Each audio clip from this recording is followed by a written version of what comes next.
Bismillah ar-Rahman ar-Rahim. In the name of Allah, the most gracious, ever merciful. Assalamu alaikum. Peace and blessings of Allah be upon you, dear viewers. Welcome to Nice Lecture, organized by the UK Talim Department. Tonight, we have the privilege of joined by Akram Ahmedi Sahib, who's born in Nairobi, Kenya, and moved to the UK in 1967. He's completed his education in Kent, then went to the University of Salford to study civil engineering. Worked for a few years within the Kent County Council to become a chartered engineer. He has worked globally.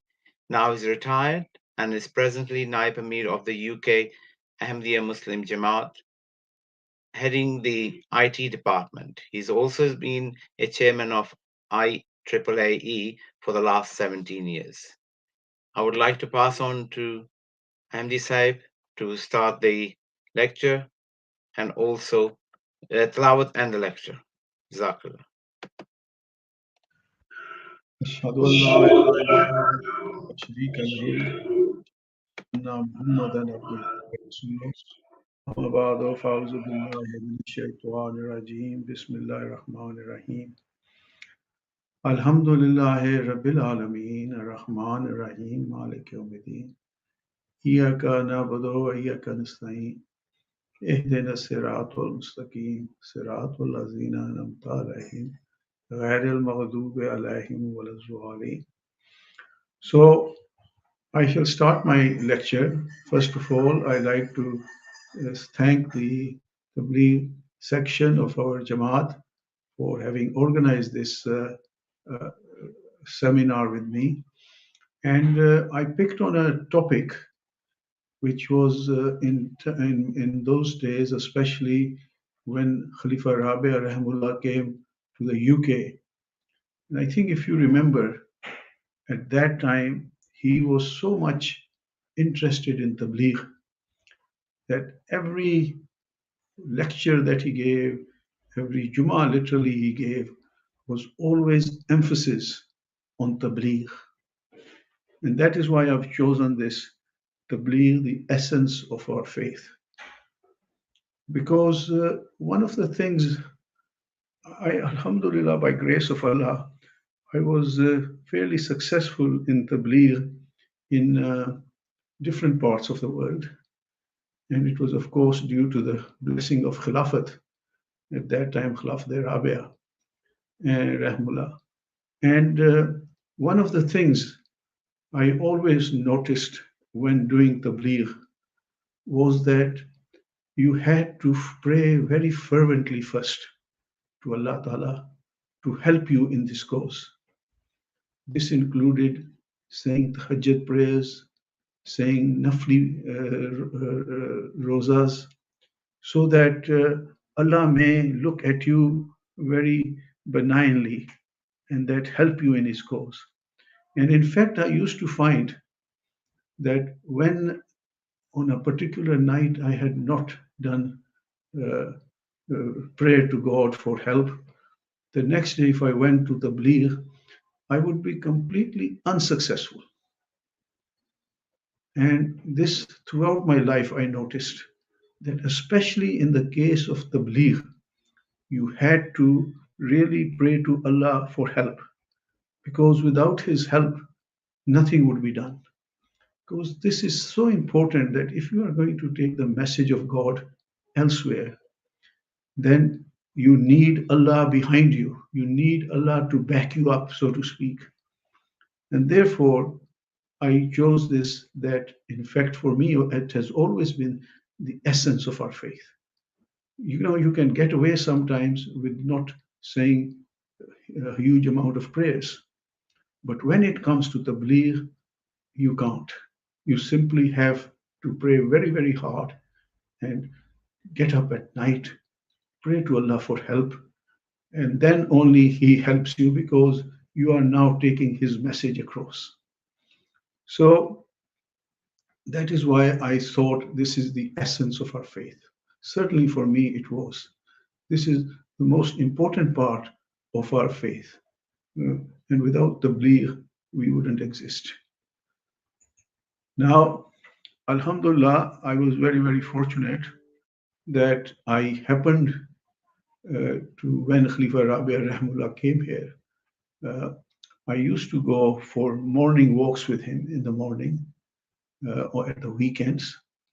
And on one of these walks, uh, and he knew also that I had a love and passion for Tabligh. So on one of these mosques, I mentioned to him that I had been called in for an interview with the government of Papua New Guinea to go there as a project manager. So normally I used to go at the weekends, but the interview was on a Monday morning, the nice crisp morning, and I went with a walk with him. So he was surprised to see me, and he said, "What are you doing here today? It's not the weekend." You know, when a lot of other people used to gather as well and walk with him. And then I explained, Hazur, that I have been offered interview with the government of Papua New Guinea, and I thought I'd come and ask you, what do you feel? Is that a place I should be going to? And when Hazrat Hazur listened to me, he said immediately, he said, accept it. So I hadn't even gone for the interview yet, but he was so keen. He said, look, we don't have a Jamaat in Papua New Guinea. Go, you are a young man, and inshallah, establish the Jamaat there. So you can imagine what a tall order it was. And in fact, I immediately sunk, what have I done? But of course, we had to listen to him, and his blessings were needed. So most people will ask, where is Papua New Guinea? And that was my question as well at the time when I was going to for the interview. And there I shown you the world map, and you can see, I hope you can see here, this is where Papua New Guinea is. It's right on the other side of England where I was living here. And so, in fact, I think it was 11 hours out of ahead of us in time-wise. So it's almost the other side of the world because there is no land there. This was the last piece of, there were, of course, some islands, but this was the last major piece of land of the world. And that's where I went by the grace of Allah with my family. Now here, I'm sure, just before I go show this one, as I said, it was right on the other side of the world. And when I mentioned this to my wife, that Azur has said that we should go for it, she was also a little apprehensive. And she said, and then at that time, we didn't even have internet. So she studied a little bit about Papua New Guinea as I did. And, it did say that it's a very hostile country. And hostile in the sense that, people are very dangerous. And so, it was a very apprehensive time of apprehension as well. Nevertheless, I will tell you more about Papua New Guinea here. Here you see that is the island of Papua New Guinea. And this island, this other half, is Indonesia, the island of, I think, I forgot, New Guinea. So one half of it is Indonesia, the other half is Papua New Guinea. And this is where the capital was, around here. So, Alhamdulillah, we went off to Papua New Guinea. By the way, it took us almost 24 hours to get there.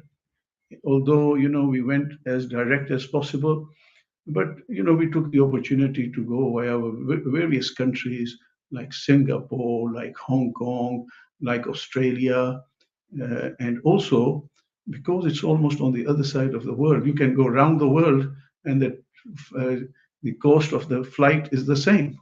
The airlines didn't matter. So on the other side, we would go via Fiji and then on to west coast of America, and then the East Coast, and then back to the UK.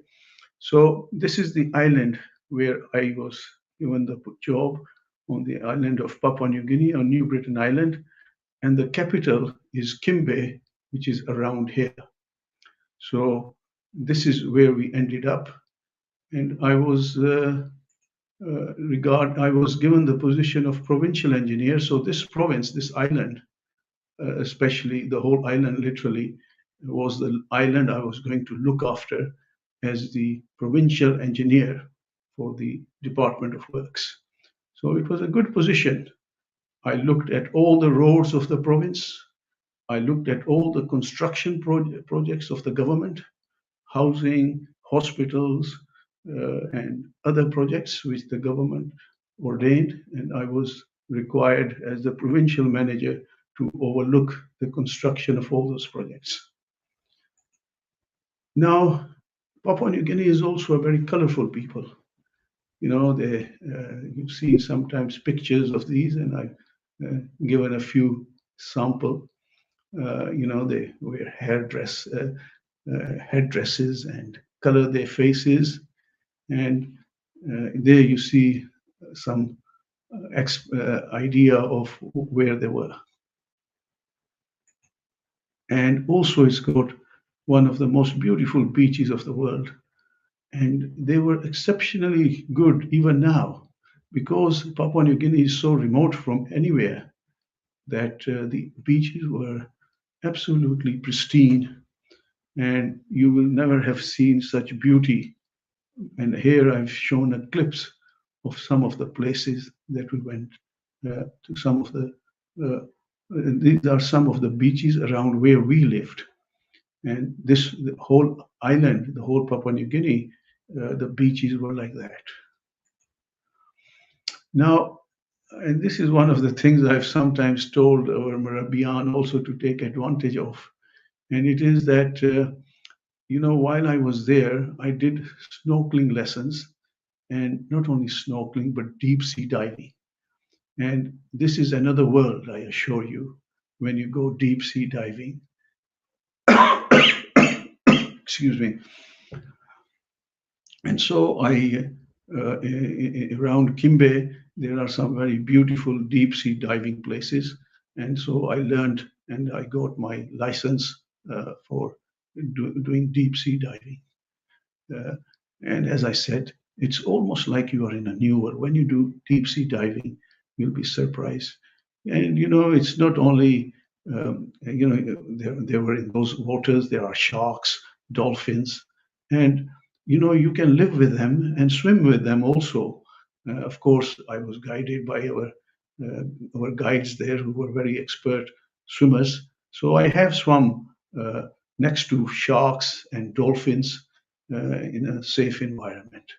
And I must say, I miss that very much even now today. Just 1 second, my battery is going to run out, so I better put my, excuse me for 1 second.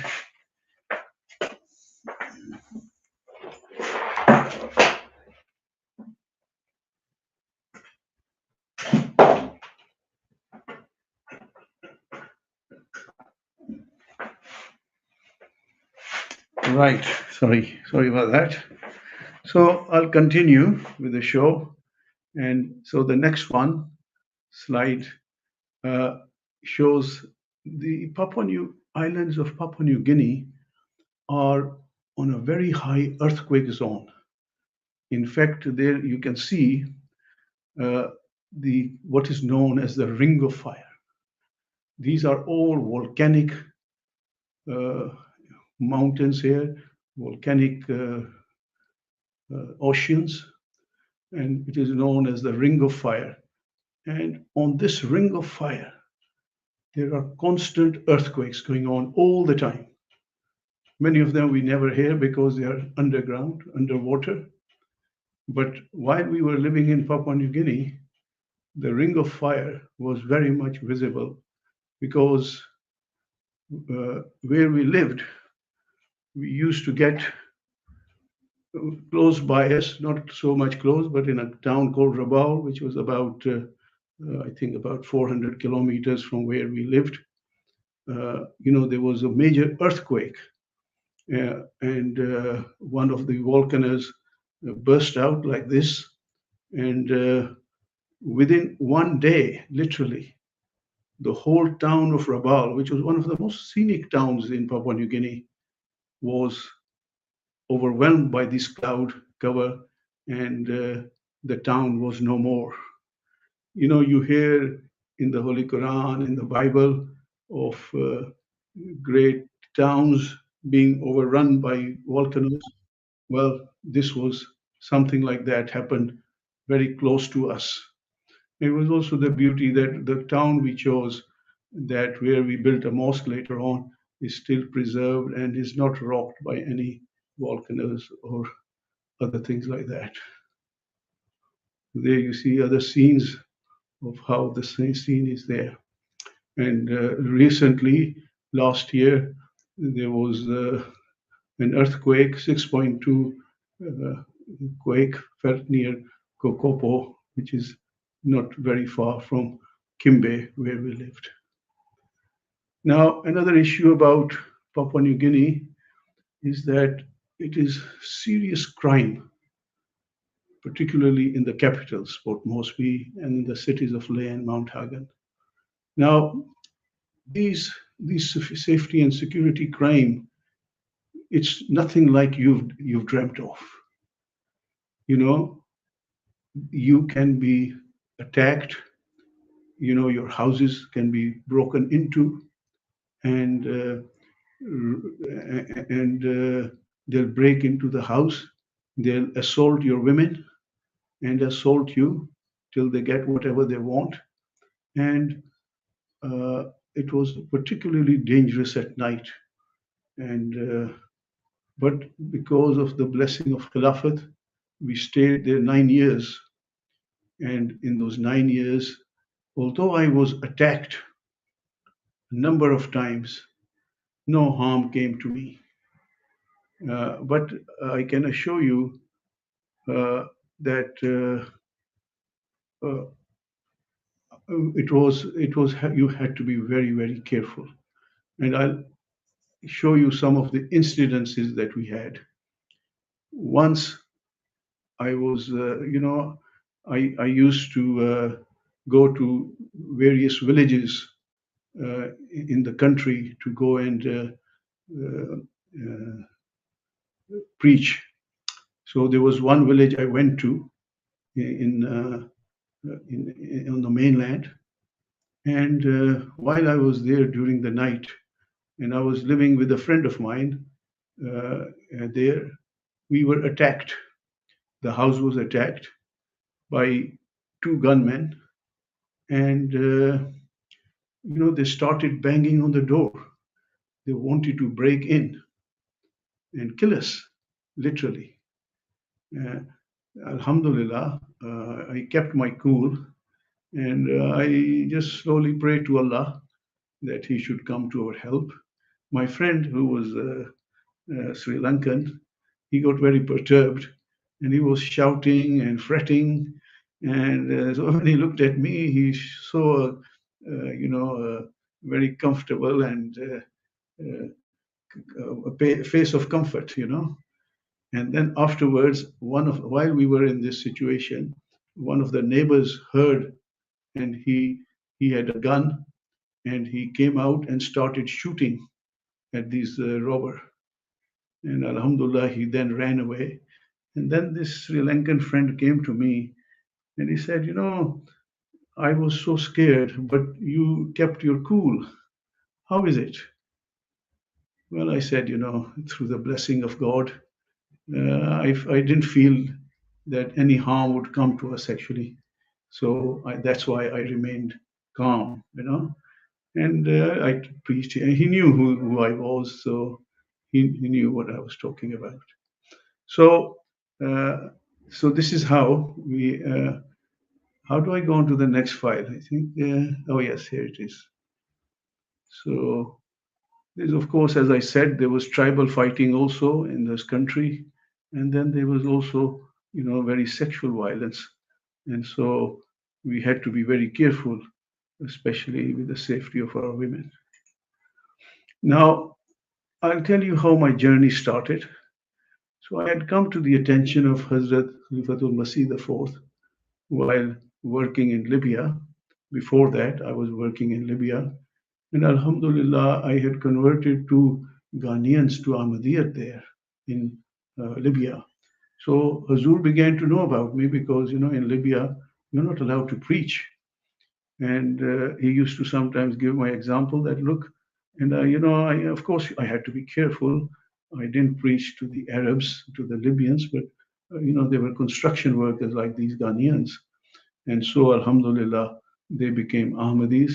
And, uh, and thereafter, uh, I used to write, of course, to Hazur all the time. And then Hazur, of course, came uh, to UK, and I met him a few times. And then, as I said, I used to go with walks with him in the evening, in the mornings.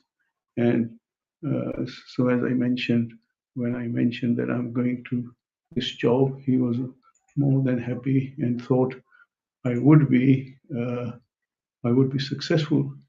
Also, may I say at this stage, while I was in Papua New Guinea and before that, when I was uh, speaking to Hazur, I used to have many dreams. And in one of these dreams, when I talked about, going to Papua New Guinea, so I had seen in a dream that I had gone to an office on an island. And you saw those pictures that actually, truly, I did end up on an island. And in that office, the part of the office had a sort of a cage around it, a section of the office. And when I went to Papua New Guinea and I went to this office in Kimbe, that is exactly as I had seen in my vision. That office, with a caged one. And in the cage, that's where they used to keep the finances and the because you had to pay the laborers. So it was in a caged one, and there used to be policemen also there. And amazingly, that is how I had seen and I had told River Rabia about this. The office was exactly as seen in my dream. And in fact, this shows the existence of Allah. People say dreams are preconceived ideas. How can it be preconceived when you've never seen it? And this shows the truth of revelation and the truth of God, that He exists and He will speak to His uh, people uh, in many ways. So, as I said, one of the first jobs that I got in Papua New Guinea was in the capital, and I was required to go to each province of the country, which gave me a taste of the country and people. On one of the trips to Mount Hagen, which is on one of the mountains, I was walking in the park, and I met some young lads, about 20 years of age. One of them was called Motekal, and he was the first Ahmedi. So as I was walking, we started talking, and I told him about Ahmediyyat. And before the walk was over, he said, "I want to believe," you know, and that's how he joined. They are all Christians, by the way. Uh, the Christianity had done its work many, many years ago, and so I also then managed to go around other provinces, and I met young people, and I preached to them as well. And a few of them accepted Ahmediyyat as well. Now, when I moved to Kimbe, I started preaching, and I used to have a stall like we have here in the town center, and I used to go there and distribute books, and I asked them to join Islam. Now, one of them, once I went to the town there, and there was a AOG church, and the pastor there, who later on became a friend of mine, uh, said to his congregation on a Sunday that be careful. We had in the Bible a revelation that false prophets will come, and one has arrived in Kimbe. And so, when he said this in his congregation, some of these young lads said, "Oh, we must go and see who this false prophet is." And so they came to my house. I had just finished preaching in the town. I came back home, and about 5, 6 of them came, and they said, I said, "Who are you?" They said, "We've come to meet you." I said, "Yes, okay, please come in." And we sat in the veranda downstairs. And so I said, "All right, tell me, what is the story?" And they said, "In our church today, the pastor told us to beware of false prophets. And one has arrived in Kimbe. So we want to see that false prophet." And Alhamdulillah, the end of this was that after a few months, all of them accepted Ahmediyyat. And this is how Allah opens the doors. The pastor said that to stop seeing me. And in fact, Allah used that uh, to create a congregation for me. So I started regular prayers at my house, Maghrib Isha on a regular basis, and sometimes Fajr as well. So one day after dropping, then, because they used to live not very close, I used to take them in my car and drop them. So when I came back at home, as I was about to enter my house, uh, some thieves, some of these rascals, it's a not a very serious word, but it is very serious, turned up and put me to the test, and they put a gun to my head and said, "Ask me to open the door." So I was not going to open the door because my family was in there and I wanted to protect them. So I think automatically, I don't know, I started speaking very loudly. They tried to actually keep me quiet, which I wouldn't. And then one of them put a gun to my head and said, "Look, if you don't open the door, I'm going to blast you. And it's amazing. At that time, I had felt no fear at all, whatsoever. And I said, to "Put that gun away. I'm not going to open the door for you." And as I was saying that, there were some people on the road outside who saw what was happening, and they started shouting. And when they started shouting, these youth uh, started running away. As they ran away, they fired shots at the house. And in fact, one shot just missed my wife, who was looking through the window. But Alhamdulillah, nothing happened, and we were saved. But it's amazing that in the most dangerous situations, when your faith is with God, how He comes to your help, and He takes the fear out of you. And, as I told you, I did not fear anything at all when they put the gun to my head. Uh, and at that time, I wasn't thinking, "Oh, I'm going to die in the way of God or something." No, I wasn't thinking like that at all. But there was no fear at all. And that's how Allah helps uh, His servants. So, right, I think I want to get on to the next slide. Right, here we are. In my preaching, I had to learn a lot about Christianity. I knew something about Christianity, but not a lot. And in those days, we didn't have the internet. So whenever I used to go back to the UK on my holidays, I used to pick up all books on Christianity. And I must say, by the grace of Allah, I became so conversant with the Bible that I was able to write a book on Jesus and on one God. And I was so sure of the questions I would be asked that I could give any topic. If any Christian asked me, I would be always able to answer it by the grace of Allah. Now, as I said, all this came also through prayers, through tahajjud and fasting and giving sadaqah in the way of Allah. And that's how He raised me spiritually and also intellectually. So after that, I also started visiting local villages, and Alhamdulillah, one of the villages, I think there were about 20 to 30 people, all accepted Ahmediyyat. This village was at the end of the road. And after that was the sea. We were living on an island.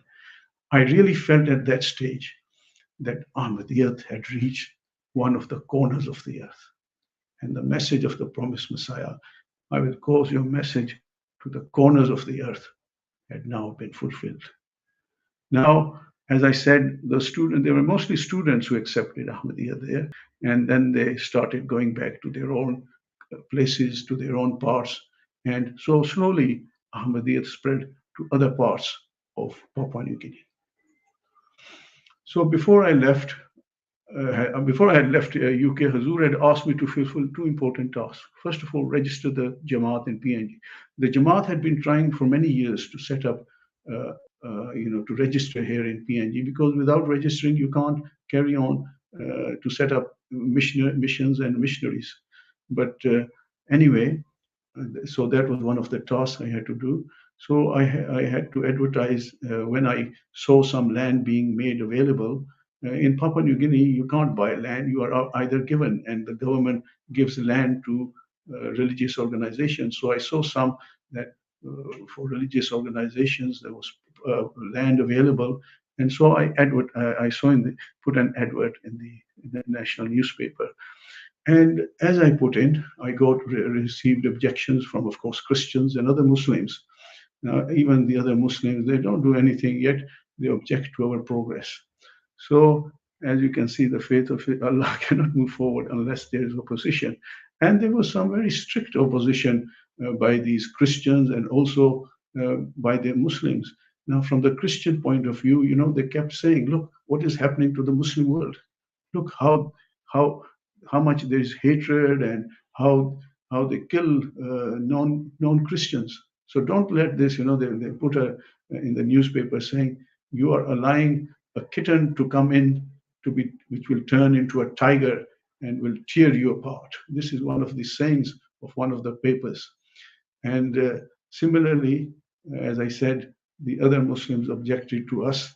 So I was very fortunate that when I went to see the registrar who was going to help us, or who's to set up the Jamaat there, when I went to see him, and he was saying, look, I've had all these objections about you, so how can I give it to you? So I argued, and also the best argument I could give him was I had seen in a dream that my uncle, my Taya, had come to me and he said, don't worry, we are with you and you will get the land.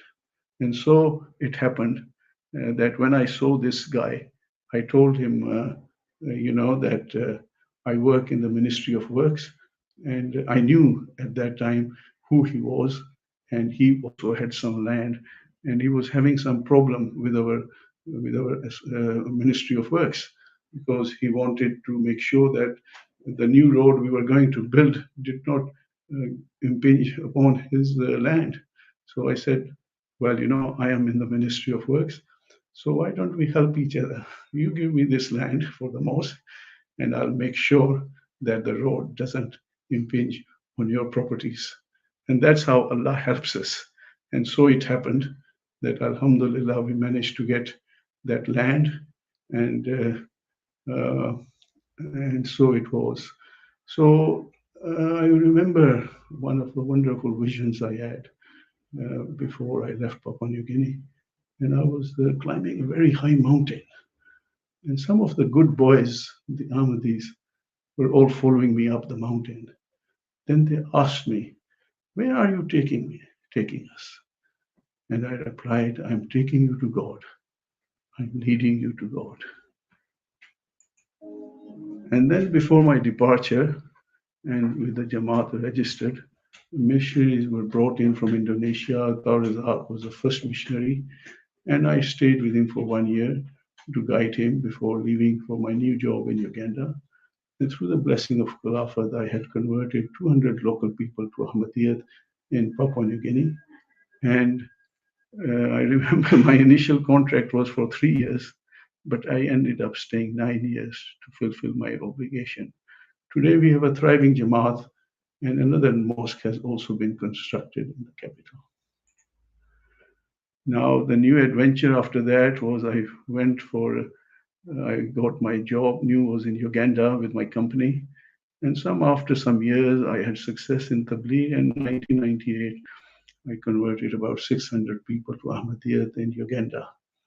Then I was constantly in touch with Khalifa Rabia Mullah, and in a dream I saw that the next year I will double this. And so it happened in 1999. I converted 1,200 Ugandans towards Ahmediyyat. So one of the questions which has always been asked in our Jamaat, how many of these people will remain in the Jamaat? And I want to mention this touch this very quickly. Have I got some time or are we running out, Sadasal? No, you have time. You got about 7 minutes. Okay. And then the questions, is it? Yes, if there's any questions, then we will take those All right. questions. Yeah. So this is a very important aspect I want to speak on. You know, Khalifa Rabia Rahullah was very fervent about Tabligh, and a lot of huge numbers were given. And then they were questioned, you know, that was it really converted all these people or what are we? Is the Ahmed Jamaat Ahmadiyya lying or what? Now I want to tell you, you know, because this I felt this when I was in Papua New Guinea. I only managed 200. Okay, in the 9 years I was there, because you know they were Christians, and no other religion had come to them. So you know to break Christianity was hard work. But in Uganda, there were Muslims and there were Christians, and the Muslims very readily accept Ahmadiyyat, but not Christians. So that is why that 9 years I took to set up 200 people uh, in Papua New Guinea. I think was a good number considering. But now, Alhamdulillah, there are many more there. Now here in countries like Uganda, where many Muslims accepted Ahmadiyyat, and when you go, but I must say, you know, the 600 I converted or 1,200, it had to be, you know, I used to go to a village with Amir Sahib there and our Murabiyan, and after a session there with all the people, we would come back with 100 bats. And that is how the number would build up. But you know, this was one of the things which they also told me. They said, look, you are not building a mosque here. And if you don't make a mosque, people will run away. Not run away, but we will not be able to contain them. And that is what happened actually in many of the countries. Wherever we preached, the figures were not lies. What was wrong was that we could not maintain them, we could not keep them. And that is what the situation is. But let me tell you also something. You know, during time of Khalifa Rabia, there was a gentleman from Kosovo or somewhere there, and he had become Ahmadiyyat in the late 20s or something like that. He had accepted Ahmadiyyat, and then when one of our Murabis went there in Kazakhstan, I think it was, and then after that, you know, the Jamaat lost contact with him. And Khalifa Rabia used to say that sometimes people used to ask me, especially the Sunni Muslims, where is this people you say who believed in Kazakhstan? And then many years later, in 96, 97, this person wrote and said, and he had written a letter to Hazur, and he had put on the letter Qadian and sent it to Pakistan. And somehow it reached, no, Rabwa or Qadian, I can't remember, and somehow it reached the offices of Khalifa. Masih IV. And Hazur then brought him on stage here in the UK and said, this person says that he accepted Ahmadiyyat in the 1920s or 30s. And we were not lying. They were there, but we couldn't find them. And so, similarly, we have many Ahmadis in the world today. And we have lost them in the sense that we haven't kept up with them. But they are still Ahmadis. And inshallah, that is how Ahmadiyyat has spread and will continue to spread. So I think that should finish my lecture. And I hope people have enjoyed and understood why I've thought that Tabligh is truly the essence of our faith. Jazakallah. Jazakallah, Akram Ahmedi Sahib. There has been inundated of lots of praise about your lecture, finding it very informative. Certainly, the incidents and how you were saved with the prayers of the Khalifa Rabi Rahimullah and your family bravery and the experiences you shared. So there's lots of comments on that on there. In terms of the question, in one of the question is that from your own personal experience, you have seen a lot of people, you said, in terms of converting into the Tabligh. Is there any particular incident which just rings into your mind specifically for Tabligh, which you would like to share personally that has had an impact with your memories, I guess? Yes, I think I will say, when I was a young man, when Khalifa Rabia Rahimullah came here, but I always had passion for Jamaat, and I always had passion to make sure that Ahmediyyat is the truth and we must spread it.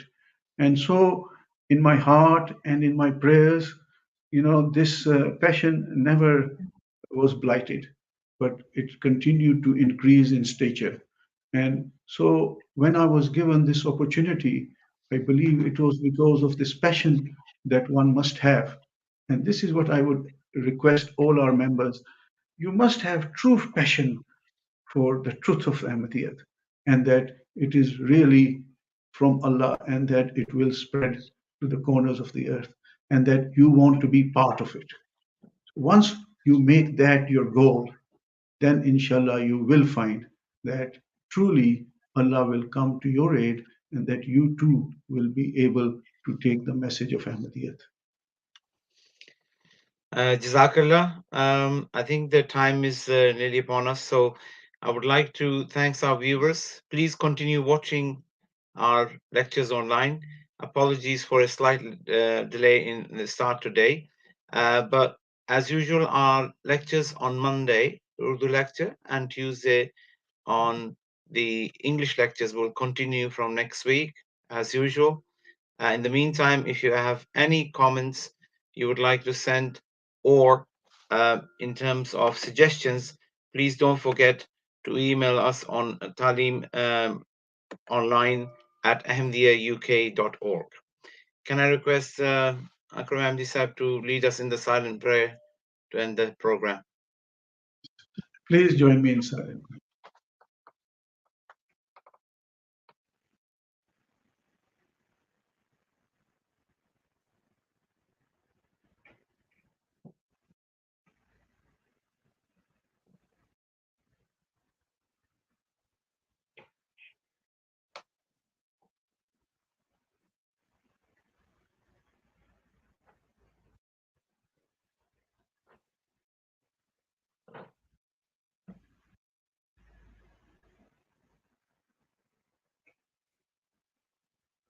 Ameen.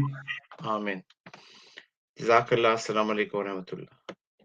Assalamu alaikum.